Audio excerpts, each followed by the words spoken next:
Hai teman-teman, kembali lagi dengan video kami. Kali ini kelompok kami akan mempresentasikan terkait implementasi IFRS 1 dan 2 pada sustainability perusahaan Garuda Indonesia. Sebelumnya, perkenalkan anggota kelompok kami yang terdiri dari 5 orang. Yang pertama, ada Puji Adelia Humairo Syamsuri dengan NIM belakang 097. Kemudian ada Dini Samareta Diva Prasetya dengan NIM belakang 128. Kemudian ada Dea Puspita Anggraini dengan NIM belakang 132. Dan juga ada Zakiatul Istifadia dengan NIM belakang 205. Dan yang terakhir ada Pradita Widiaryani dengan NIM belakang 208. Baik, yang pertama ada profil perusahaan. PT Garuda Indonesia Tbk didirikan pada tanggal 31 Maret 1950 dan telah mengalami beberapa perubahan status serta nama hingga resmi menjadi perusahaan perseroan pada tahun 2010. Sebagai maskapai penerbangan nasional, Garuda Indonesia melayani lebih dari 90 destinasi domestik dan internasional dengan sekitar 600 penerbangan per hari, mengusung konsep layanan Garuda Indonesia Experience yang menonjolkan keramah tamahan dan budaya Indonesia. Garuda Indonesia Group mengoperasikan total 202 armada pesawat dengan usia rata-rata di bawah 5 tahun, terdiri dari 144 pesawat Garuda Indonesia sebagai main brand dan 58 pesawat Citylink. Melalui program transformasi berkelanjutan, Persero meraih berbagai penghargaan internasional bergengsi, antara lain The World's Best Economic Class, predikat 5-star airline sejak 2014, World's Best Cabin Crew versi Skytrax selama 5 tahun berturut-turut, serta predikat bintang 5 dari Airline Passenger Experience Association. IFRS S1 adalah standar pengungkapan keberlanjutan yang bersifat umum. Fokusnya bukan hanya isu lingkungan, tetapi semua risiko dan peluang keberlanjutan yang berpotensi mempengaruhi prospek perusahaan, misalnya kinerja, arus kas, akses pendanaan, serta biaya modal. Jadi, IFRS S1 menuntut perusahaan mengungkapkan informasi yang material untuk pengambilan keputusan investor dan pemangku kepentingan pasar. Sementara, IFRS S2 adalah standar yang lebih spesifik untuk isu iklim. Perusahaan diwajibkan mengungkapkan bagaimana risiko dan peluang terkait iklim berdampak pada strategi, model bisnis, dan kinerja perusahaan. Fokusnya mencakup risiko transisi, misalnya regulasi emisi, perubahan teknologi, dan pergeseran preferensi pasar serta risiko fisik seperti cuaca ekstrim dan dampaknya terhadap operasional. Baik IFRS S1 maupun IFRS S2 memiliki 4 pilar pengungkapan. Yang pertama, governance, berkaitan dengan siapa yang mengawasi dan bagaimana peran dewan serta manajemen. Yang kedua, strategi, berkaitan dengan strategi perusahaan menghadapi risiko dan peluang, termasuk horizon jangka pendek, menengah, panjang. Yang ketiga, risk management, berkaitan dengan proses identifikasi, penilaian, mitigasi, dan integrasinya ke manajemen risiko perusahaan. Yang keempat, metrics and target, berkaitan dengan metrik yang dipakai dan target kinerja termasuk progresnya. PSPK 1 dan PSPK 2 menjadi pedoman yang digunakan di Indonesia. Secara fungsi, PSPK ini menjadi rujukan dalam mengarahkan bagaimana pengungkapan keberlanjutan disusun sehingga sejalan dengan kerangka IFRS S1 dan S2. Jadi di analisis ini, PSPK digunakan sebagai pedoman pemetaan bukti pengungkapan apakah laporan sudah mencakup governance, strategi, risk management, serta matrix and target secara memadai. Berikut merupakan tampilan preview dashboard data emisi PT Garuda Indonesia tahun 2024. Dashboard ini menyajikan ringkasan kinerja perusahaan dari aspek environmental, sosial, dan ekonomik.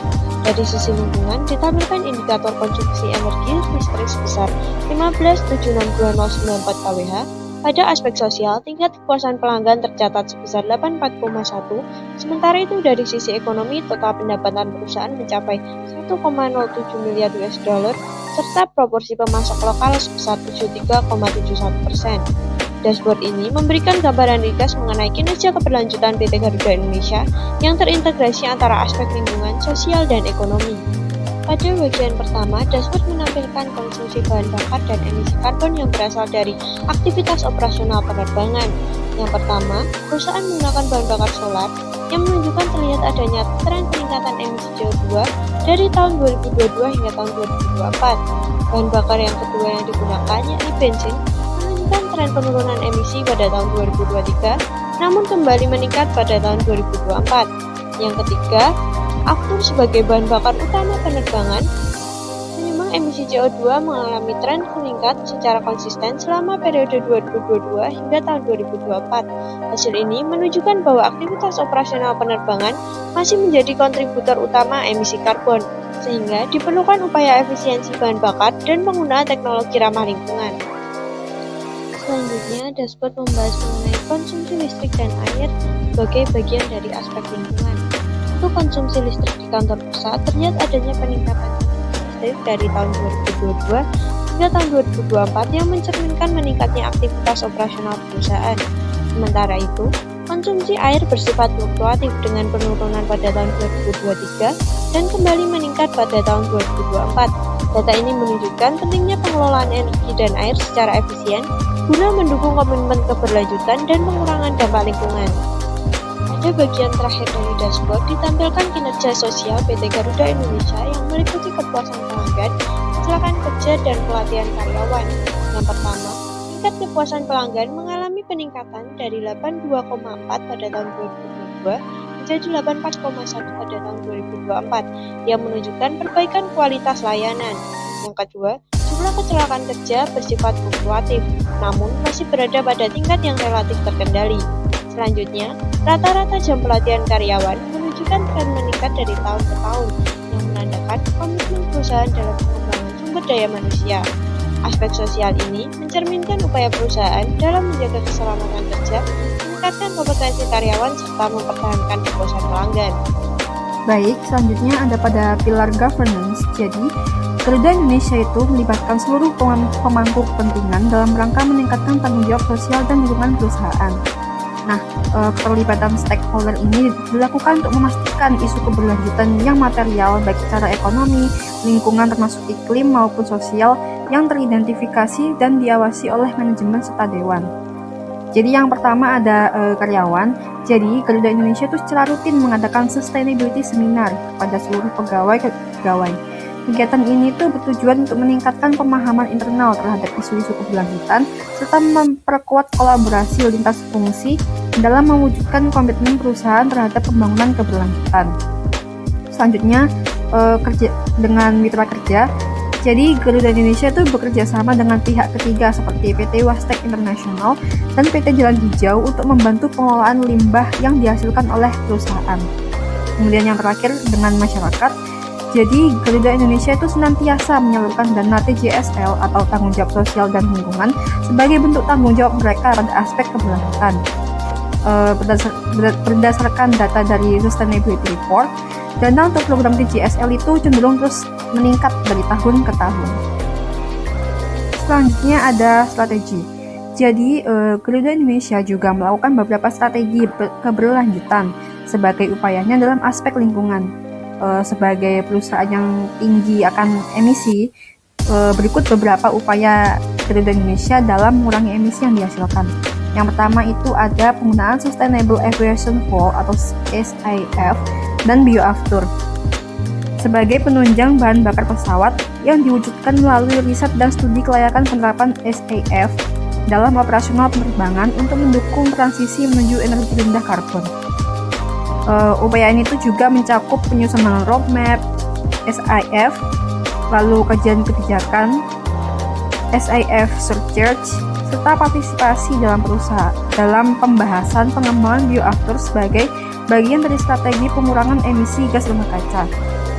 Kemudian ada alternate fuel usage. Jadi Garuda Indonesia itu meningkatkan pemanfaatan penerbangan alternatif dari Palembang ke Kertajati untuk semua tipe pesawat sebagai alternatif yang lebih efisien bahan bakar dibanding dengan Soekarno-Hatta. Kemudian yang terakhir ada engine taxi procedure. Ini tuh untuk Airbus only. Jadi Garuda Indonesia itu memperkuat penerapan prosedur taksi menggunakan satu mesin untuk pesawat Airbus guna mengurangi konsumsi bahan bakar saat pergerakan di darat. Perusahaan Garuda Indonesia telah menerapkan sistem manajemen risiko yang terintegrasi di perseroan dan anak perusahaan yang berpedoman pada Peraturan Menteri BUMN Nomor per 2/MBU/03/2023 Tahun 2023 tentang pedoman tata kelola dan kegiatan koperasi signifikan BUMN dan best practice industri. GI menetapkan kebijakan sebagai acuan bagi unit kerja dalam mengelola risiko dalam dokumen Enterprise Risk Management Manual. IRM manual mengatur pengelompokan risiko perseroan, peran dan tanggung jawab organ pengelola risiko, kapasitas risiko, selera risiko, toleransi risiko, batasan risiko, dan proses IRM. Direksi melakukan evaluasi atas efektivitas sistem manajemen risiko perseroan melalui peninjauan secara berkala atas kebijakan dan strategi risiko, proses penilaian risiko, proses penetapan perencanaan strategis dalam RKAP dan RJKP, manual Enterprise Risk Management, dan laporan profil risiko terintegrasi secara bulanan dan triwulanan yang dilaporkan kepada Dewan Komisaris serta Kementerian BUMN. Adapun risiko yang dihadapi oleh perusahaan Garuda Indonesia. Risiko yang pertama adalah risiko operasional. Risiko tersebut menggambarkan kehilangan karena adanya kegagalan kebijakan, proses, sistem orang, dan peristiwa eksternal lainnya yang dapat meningkatkan biaya operasional. Adapun pengelolaan risikonya tersebut yaitu meningkatkan proses pemeliharaan pesawat, mengoptimalkan jadwal penerbangan, serta meningkatkan kapabilitas personil darat maupun kru udara guna meminimalisir dampak risiko operasional. Kemudian risiko yang kedua yaitu risiko lingkungan atau fisik. Risiko tersebut berasal dari terjadinya cuaca ekstrim, bencana banjir, dan angin kencang. Adapun pengelolaan risikonya tersebut yaitu yang pertama, melaksanakan program efisiensi bahan bakar dengan menggunakan SAF dan bioaftur. Kemudian yang kedua, mengadakan program carbon offset melalui penukaran mileage pelanggan ataupun melalui program tanggung jawab sosial dan lingkungan. Kemudian yang ketiga yaitu ikut serta dalam pembelian sertifikat pengurangan emisi gas rumah kaca yang ada di Bursa Karbon Indonesia. Kemudian ada risiko yang keempat yaitu risiko tata kelola atau strategis.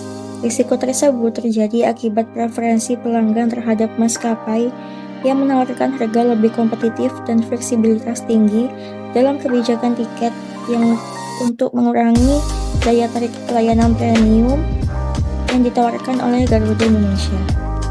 Adapun pengelolaan risikonya tersebut yaitu melakukan terobosan untuk meningkatkan pendapatan dari keterisian penumpang. Dan risiko yang keempat yaitu risiko tata kelola atau kepatuhan. Risiko tersebut mencakup potensi sanksi akibat ketidakpatuhan terhadap regulasi penerbangan, perlindungan konsumen, serta aspek hukum terkait hubungan ketenagakerjaan dan kontrak bisnis, serta pemenuhan atas kewajiban homologasi hasil PKPU. Kemudian adapun pengelolaan risikonya tersebut yaitu GI berkomitmen untuk mematuhi semua peraturan yang berlaku dengan memperkuat tata kelola perusahaan, meningkatkan kepatuhan terhadap standar keselamatan penerbangan, serta memperkuat kerjasama dengan regulator guna memastikan operasional berjalan sesuai dengan ketentuan hukum yang berlaku.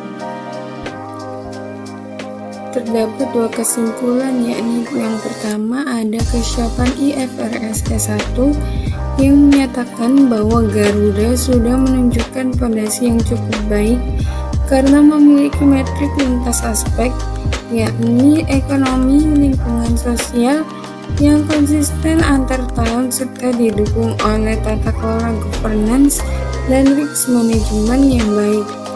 Yang kedua, kesiapan IFRS S2 yang menyatakan bahwa Garuda telah mengungkapkan indikator yang sangat relevan untuk iklim seperti konsumsi aftur yang dominan dan upaya mitigasi melalui SAF atau bioaftur. Ini adalah starting point penting, walaupun penguatan ke depan biasanya membutuhkan integrasi yang lebih eksplisit antara risiko iklim, target, dan dampak finansial. Demikian yang dapat kelompok kami sampaikan. Terima kasih sudah mau mendengarkan. Dan mohon maaf jika ada salah kata maupun pernyataan. Semoga video ini bermanfaat bagi teman-teman sekalian.